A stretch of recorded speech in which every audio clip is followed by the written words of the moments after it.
Innallaha la yastahyi an yadriba masalan ma ba'udatan fama fawqaha فأما الذين آمنوا فيعلمون أنه الحق من ربهم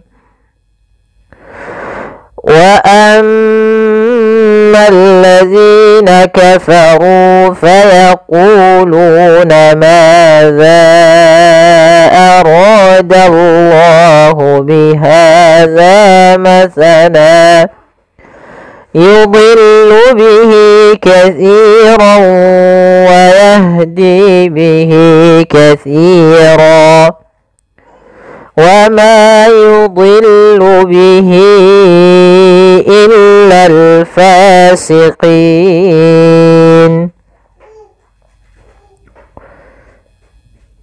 Pada level innallaha,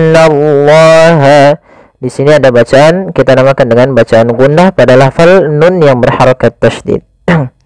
Maka sobat Quran, bila kita mendapati ada huruf nun dia berharakat tasydid atau dia huruf mim yang berharakat tasydid, maka kita namakan dengan bacaan gunnah. Langkah membacanya atau cara membacanya yaitu kita menahan suara nunnya di sini. Maka ditahan sepanjang 2 harakat, tidak langsung dibaca innallaha, tapi ditahan dulu sepanjang 2 harakat untuk menyempurnakan bacaan gunnahnya. Innallaha, kemudian lafal na tipis bertemu dengan lafal Allah, maka di sini kita masuk kepada ahkamul lamat, hukum-hukum berkenaan dengan huruf lam, yaitu hukum lam atau lam itu ada 2, lam tebal dan lam tipis. Nah, di sini kita membaca dengan lam tebal pada lafal Allah, yang mana ketika kita mendapati lafal Allah atau lafzul jalalah sebelumnya fathah atau dhammah, maka lamnya menjadi tebal. Nah, karena di sini nanya tipis dia berharakat fathah, tidak boleh baca nallah, nanti nanya tebal, tapi dia innallaha, innallah, nah tipis, innallaha la. Kemudian pada lafal Allah sendiri ini ada bacaan kita namakan dengan bacaan mad tabi'i, yaitu adanya fathah. Ya, di sini pada dasarnya lafal Allah itu ada fathah yang berdiri, fathah bertemu alif atau dia ada alif yang berdiri. Nah, tapi kita merujuk kepada orang Arab, mereka ketika lafal Allah mereka memanjangkannya. Kemudian innallaha la, kemudian pada lafal la tipis, yaitu ketemu dengan alif, maka dia hukum tajwidnya namanya mad tabi'i, yaitu fathah bertemu alif, panjangnya 2 harakat. Kemudian la yastahyi, pada lafal sin ini sin sukun, huruf nun sukun, maka di sini kita ulang innallaha la yastahyi, yas sempurnakan sinnya baru lanjut. Kemudian ha di sini memiliki sifat hamas, yaitu apa itu hamas? Hamas artinya jaroyanun nafas, mengalirnya nafas kita ketika membacanya. Maka maka la yastahyi. Kemudian pada lafal yi, di sini la yastahyi ayyadriba, ada bacaan di sini kita namakan dengan bacaan mad jaiz munfasil. Mad artinya panjang, jaiz artinya boleh, munfasil artinya terpisah. Apa yang dimaksud dengan mad jaiz? Sebenarnya mad jaiz itu adalah apabila ada huruf hamzah yang datang setelah huruf mad. Di sini huruf madnya berupa ya, bertemu pada itu saat setelahnya ada huruf hamzah dan hamzah tersebut di lain kata, maka dinamakan dengan mad jaiz. Jadi intinya mad jaiz ini merupakan cabang daripada mad far'i. Mad itu terbagi 2, mad tabi'i atau mad asli dan mad far'i, cabangnya. Nah, cabang ini berkaitan dia ya, biasanya dari mad yang 2 harokat karena bertemu dengan hamzah, maka di sini mad disebabkan karena adanya hamzah. Maka mad bisa babil hamzah. Mad far'i terbagi 2, mad bisa babil hamzah dan bisa babil sukun. Dengan sebab sukun. Nah, di sini kita sebab hamzah, yaitu adanya awalnya yi 2 harokat bertemu hamzah, maka menjadi 4 harokat. Maka bacanya adalah la yastahyi ayyadriba. Kemudian berlafal ayya. Di sini ada nun sukun, maka dia berkaitan dengan hukum tajwid. Nun sukun bertemu dengan huruf ya. Maka apabila ada huruf nun sukun atau tanwin an, in, un, maka cara membacanya kita masukkan suara nun ini ke huruf setelahnya. Kalau di sini hurufnya adalah ya, maka masukkan nunnya kepada ya sehingga nunnya hilang, tinggal iya-nya. Ayya. Langsung ditasdidkan dia seakan-akan ya-nya 2. Yaitu ya sukun dan ya yang bertasdid. Ayya. Kemudian langkah kedua, karena di sini kita makan dengan idgham bi gunnah, maka kita tahan disertai dengan gunnah. Gunnah itu menahan, dengung. Maka ayya. Kemudian pada lafaz dot di sini dotnya tidak boleh memantul. Nah, kesalahan yang terjadi adalah memantulkannya. Contoh ayyadriba, ya beriba, ini mantul. Harusnya ayyadriba. Ya, dia huruf dot ada satu sifat yang dia khusus untuk huruf dot, yaitu sifat istiqalah, memanjang dotnya ketika dia sukun. Ayyadriba masala, dan tidak boleh memantul. Kemudian pada lafal ayyadriba masalan ma, ada fathatain bertemu dengan huruf mim.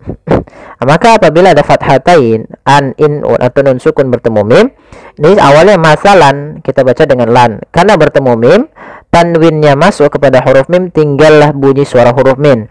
Maka masalam ma, ya, kita namakan dengan idgham bi gunnah pula.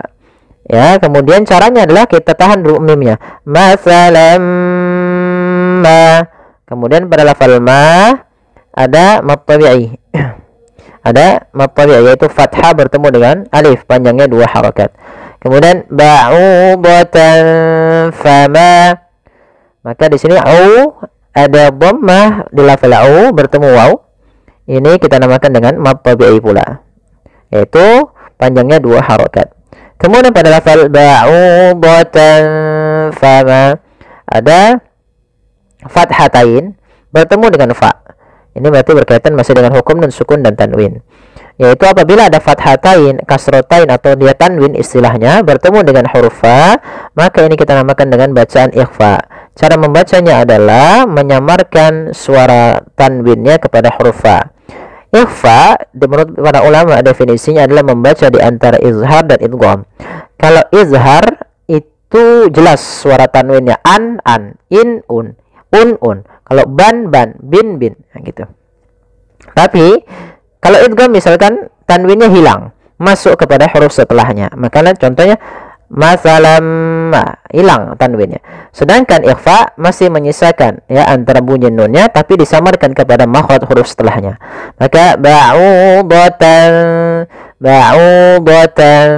seakan-akan ada ng, tapi bukan, karena dia ikhfa. Ba'udatan fama fawqaha. Kemudian pada lafal ma ada mad tabi'i, yaitu fathah bertemu alif, panjangnya 2 harakat.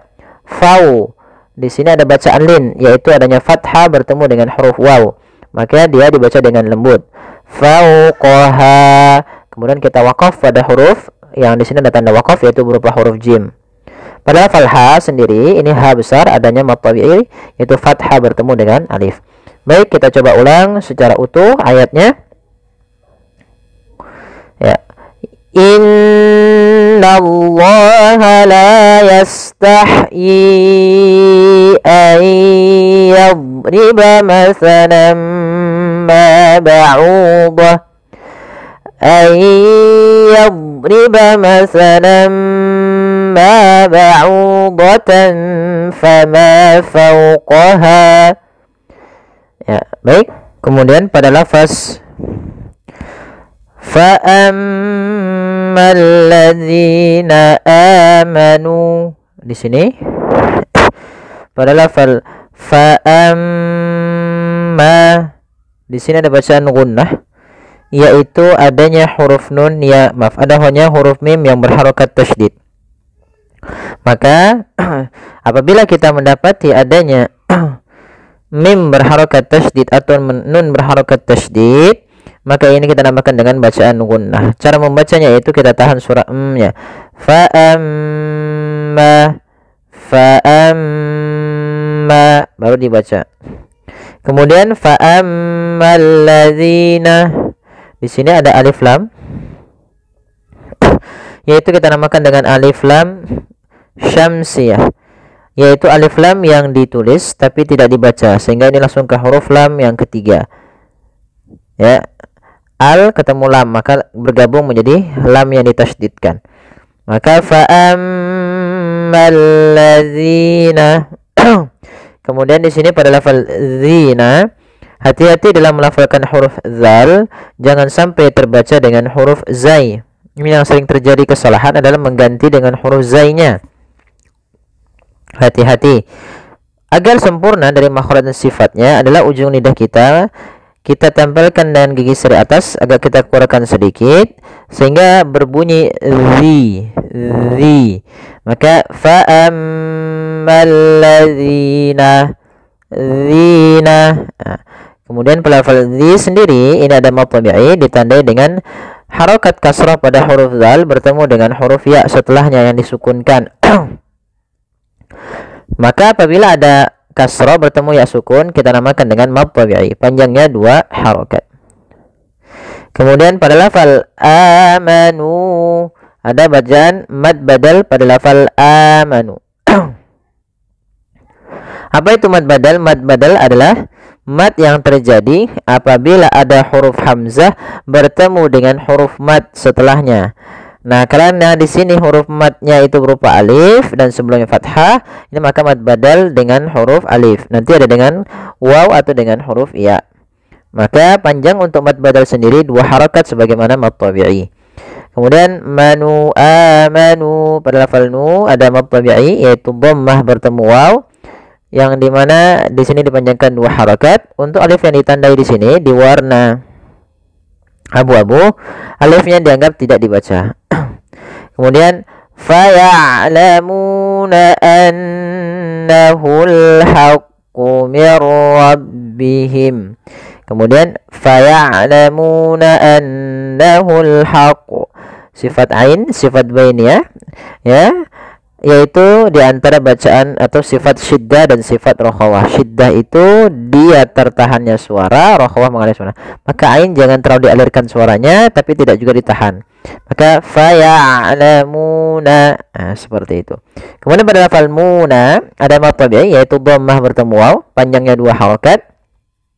Kemudian annahul, di sini ada nun berharakat tasydid, kita namakan dengan bacaan gunnah. Maka apabila ada bacaan gunnah atau nun yang ditasydidkan, itu kita namakan dengan bacaan gunnah. Maka sebagaimana tadi mim, apabila ada mim berharokat tasydid, nun berharokat tasydid, maka dinamakan dengan gunnah. Ini sesuai dengan apa yang disampaikan oleh Imam Al-Jamzuri dalam matanya, wa gunna miman thumma nunan syuddida. Dan gunnahkanlah atau dan bacalah mim yang bertasydid atau nun bertasydid dengan bacaan gunnah. Maka cara membacanya tahan dulu n-nya, anna, baru dilepas. Annahul haqqu mir rabbihim. Kemudian pada lafal al-haqqu di sini ada alif lam, maka ini kita namakan dengan alif lam qamariyah, yaitu alif lam yang ditulis dan dibaca dengan jelas. Annahul haqqu mir rabbihim.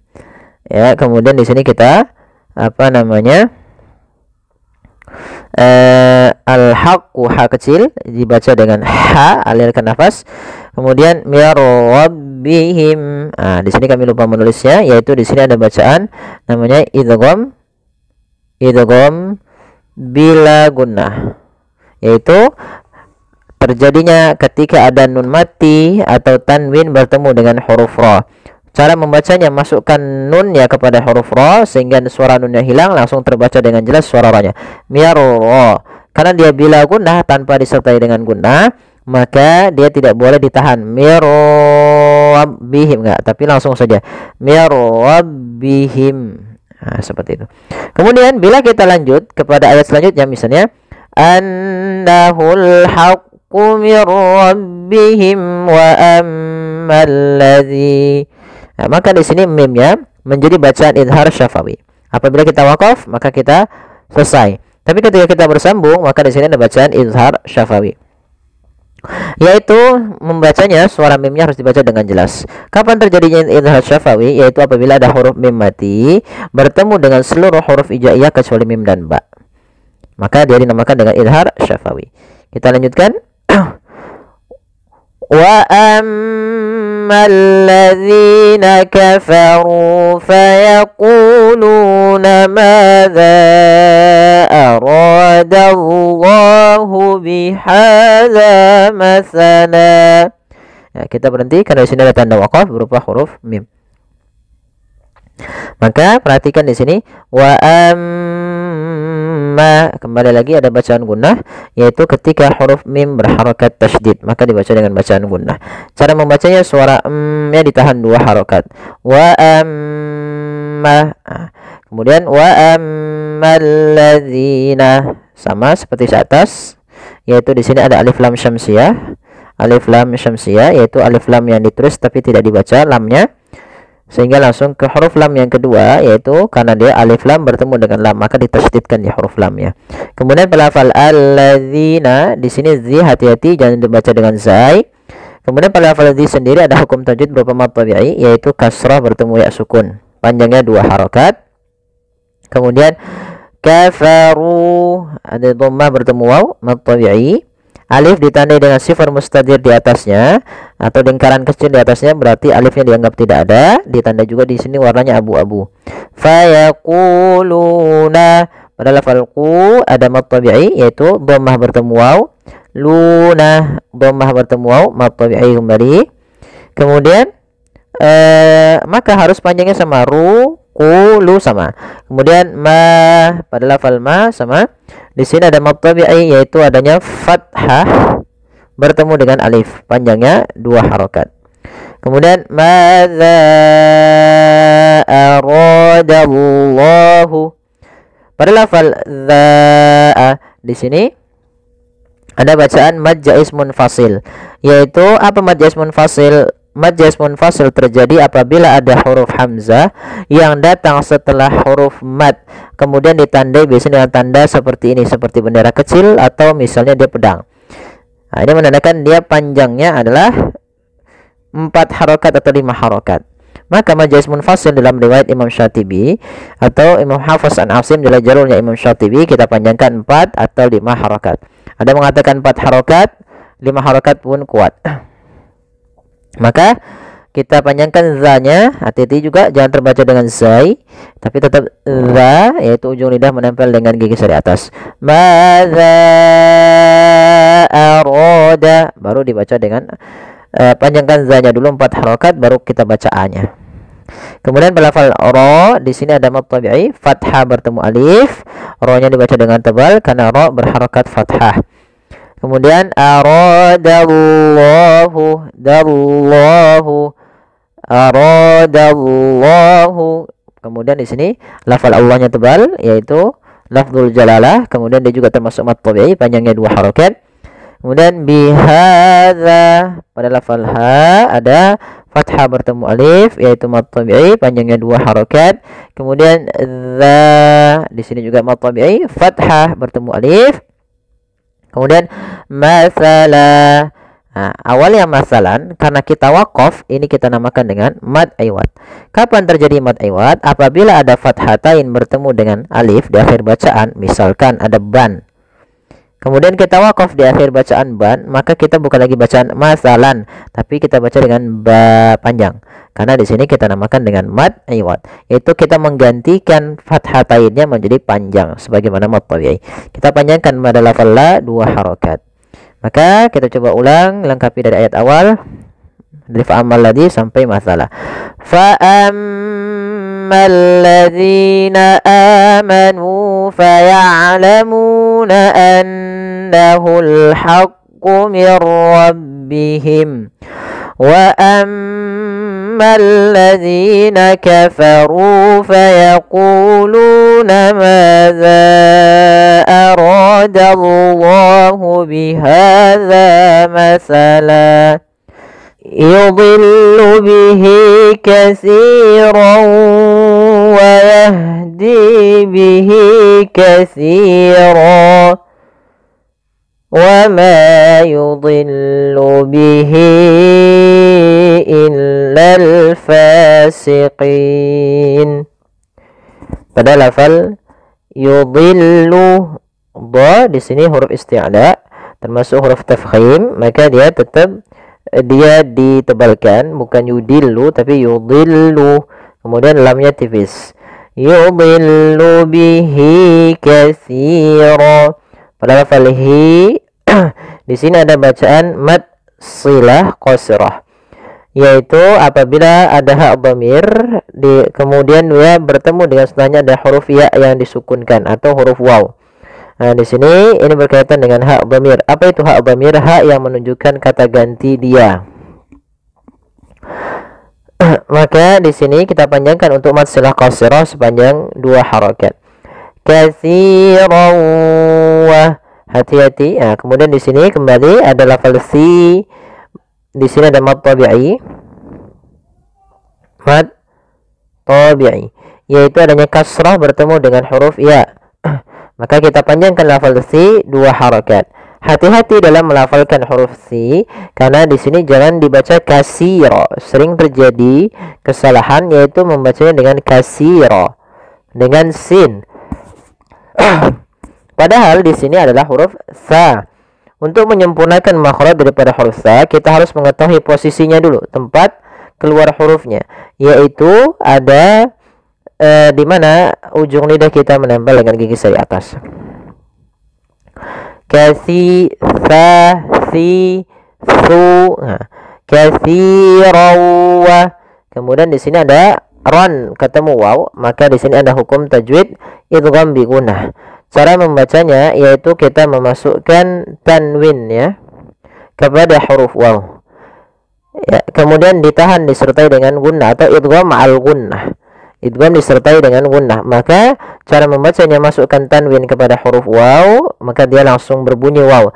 Katsirau, ya, tapi dia menyisihkan ada sedikit. Nah, di sini untuk idgham bi gunnah itu juga kita namakan dengan idgham naqis. Ya, idgham bi gunnah naqis. Itu yang dia naqis, tidak secara utuh sempurna menghilang nunnya, tapi masih menyisihkan. Maka katsirau masuk sambil ke rongga hidung kita. Katsiran wa yahdi. Nah, kemudian pada lafal wa yahdi di sini ada mad tabi'i, yaitu panjangnya 2 harakat ditandai dengan kasrah bertemu ya. Kemudian wa yahdi bihi katsira. Kemudian pada lafal bihi di sini ada mad silah qasrah, yaitu ditandai dengan hak dhamir bertemu dengan huruf yang berbentuk seperti ini. Ini huruf ya kecil. Maka panjangnya 2 harakat. Katsira. Kembali di sini ada mad tabi'i pada lafal si, yaitu ditandai dengan kasrah bertemu ya sukun. Kemudian pada lafal katsira, maka di sini ini kita namakan dengan mad iwad ketika kita waqaf. Yaitu mad iwad. Apa itu mad iwad? Mad iwad terjadi apabila ada huruf yang dia berharakat fathatain bertemu dengan alif kemudian kita wakaf di akhir bacaan kita. Misalkan ban, maka berubah menjadi panjang ba. Apabila teman-teman lanjut ya, misalkan di sini kita melanjutkan kepada huruf wa, maka nanti di sini berubah menjadi berubah menjadi idgham bi gunnah, yaitu tanwinnya dimasukkan kepada huruf waw sambil ditahan. Maka wa yahdi bihi katsiran wa ma, ya, katsiran wa ma, masuk ke huruf wawnya. Kemudian pada lafal ma di sini ada mad tabi'i, yaitu fathah bertemu alif, panjangnya 2 harakat. Wa ma yudhillu bihi illal fasiqin. Kemudian pada lafal bihi, nah, ini kami salah, bukan mad silah qasirah, tapi di sini kita namakan dengan mad silah tawilah, yaitu mad silah yang dia panjang, qasirah pendek, panjang. Maka di sini ha dhamir untuk panjang mad silah tawilah itu adalah 4 harakat sebagaimana mad jaiz. 4 harakat atau mad wajib. Maka kita panjangkan. Untuk panjang hi-nya adalah 4 harakat. Wa ma yudhillu bihi, ya, 4 harakat baru pindah ke i. Wa ma yudhillu bihi illal fasiqin. Kemudian pada lafal illal di sini ada alif lam. Kita namakan di sini dengan alif lam qamariyah, yaitu alif lam yang ditulis dan dibaca dengan jelas. Kemudian pada lafal fasiqin, pada lafal fa ada mad tabi'i, yaitu fathah bertemu dengan alif, panjangnya 2 harakat. Hati-hati dalam melafalkan fa, harus ada nafas yang dikeluarkan karena dia sifatnya sama, jaroyanun nafas. Jangan pasikin dengan p gitu ya. Banyak yang mungkin ada yang membacanya dengan pa gitu ya, dengan p, ya, harusnya tidak dibaca dengan p. Kemudian pada lafal fasiqin, pada lafal qin di sini ada hukum taujid berupa mad arid disukun. Apa itu mad arid disukun? Mad yang muncul disebabkan karena adanya sukun arid, sukun yang timbul karena waqaf. Ya, awalnya fasiqina, qinya 2 harakat. Kemudian nunnya awalnya dibaca, karena kita wakaf nunnya dimatikan dan diwakafkan dan disukunkan. Maka fasiqin, karena sebelumnya ada ya sukun, kemudian ada 2 sukun, maka yang pertama dipanjangkan dulu karena di sini menunjukkan huruf mad. Setelah itu baru nunnya dimatikan. Fasiqin. Nah, dalam hal ini untuk panjang mad arid disukun sendiri kita boleh memanjangkan sepanjang 2 harakat, 4 harakat atau 6 harakat. Kita coba ulang. Yudhillu bih. Ya, kita coba ulang lagi ya. Yudhillu bihi katsiran wa yahdi bihi katsiran. Wa ma yudhillu bihi illal fasiqin. Ya, sadaqallahul azim. Semoga yang sedikit bermanfaat. Jazakallahu khairan. Wassalamualaikum warahmatullahi wabarakatuh.